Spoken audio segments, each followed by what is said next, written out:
So functions is the next topic that we're going to cover, and we haven't really seen any examples of functions being used, but let me just start by saying that they serve two purposes. Okay.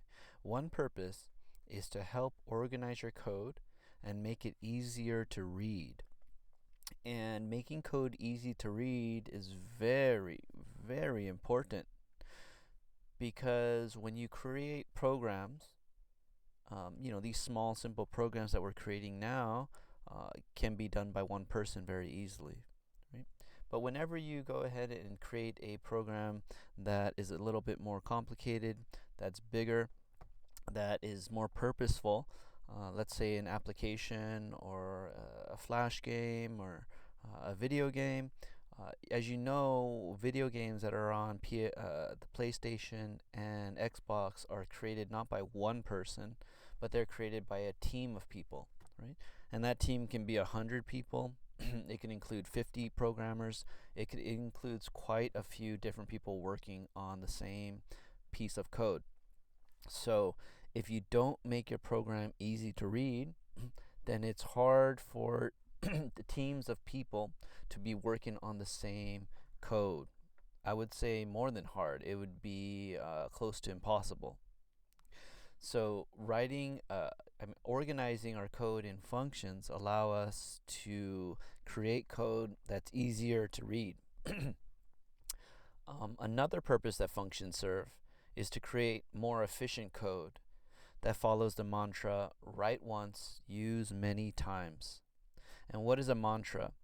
You can kind of think about it as a saying that people try to follow.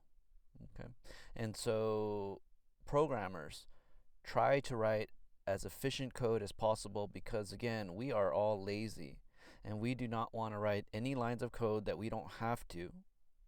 And functions let us do that. It lets us not have to write the same block of code again and again and again in our program.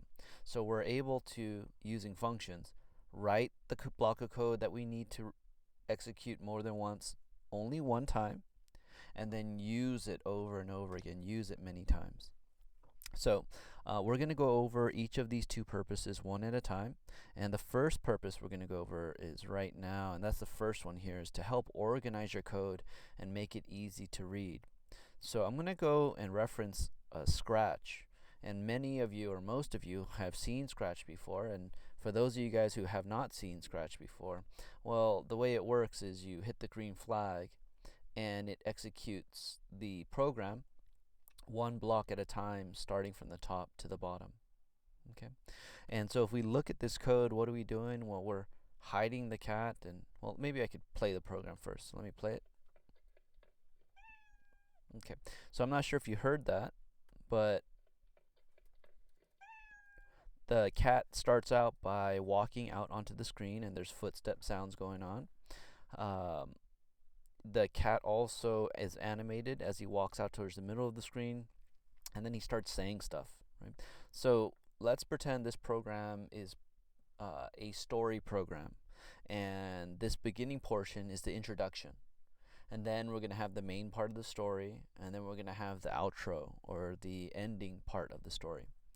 So if you look at these blocks of code, they first start by hiding the cat, changing the costume to the first costume, going to the left side of the screen, showing the cat, broadcasting this introduction, which has the cat animate as he walks, right, as he keeps on changing his costume. And then we glide. Once we finish gliding, we stop all the sounds, right? And what are all the sounds that are playing? It's this footstep sound right here. We stop all the footstep sounds, and then we say meow. We stop the other scripts in the sprite. And what is that going to do? It's going to stop this forever loop from continuing and animating the cat. And then lastly, it's going to say, I'm Scratch the Cat, I'm a sprite, and you can use me as a character. So it's going to say something. Right? So we could think about like this program so far as being the introduction.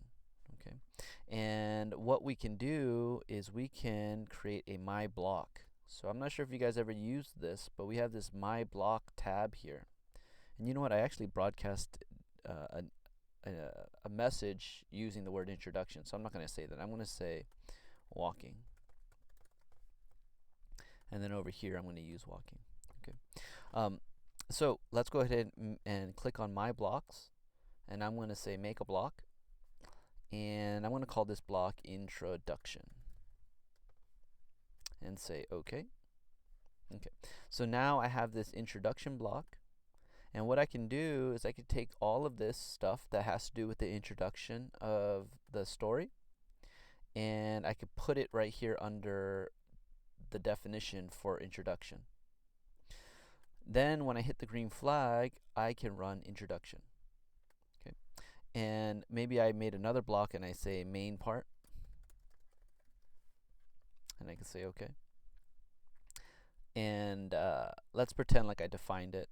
But for now, I could just go ahead and click on main part. Right?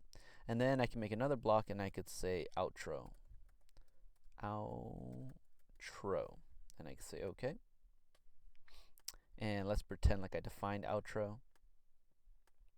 But I'm not going to. And then I could go ahead and click my outro here. Right? So this here makes, by using blocks, right, my blocks, it makes our code a little bit easier to read, right? Why? Because I can look at my green flag and I can say, oh, okay, well, first it does the introduction, then it does the main part, then it does the outro. And if I'm going through my story and I say, hey, there's a problem with my introduction, well, then I could say, okay, well, where did I define introduction? It's right here. So now I don't need to look at all of the code. Right? I don't need to look at the introductions code and the main parts code and the outros code looking for the problem. I don't have to say, oh, where is it in this big mess of code? Now what I can do is I can say, okay, well, the problem is in the introduction.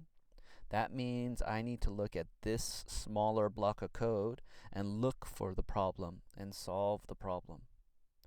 So these my blocks are just like function definitions. They're just like functions. Okay.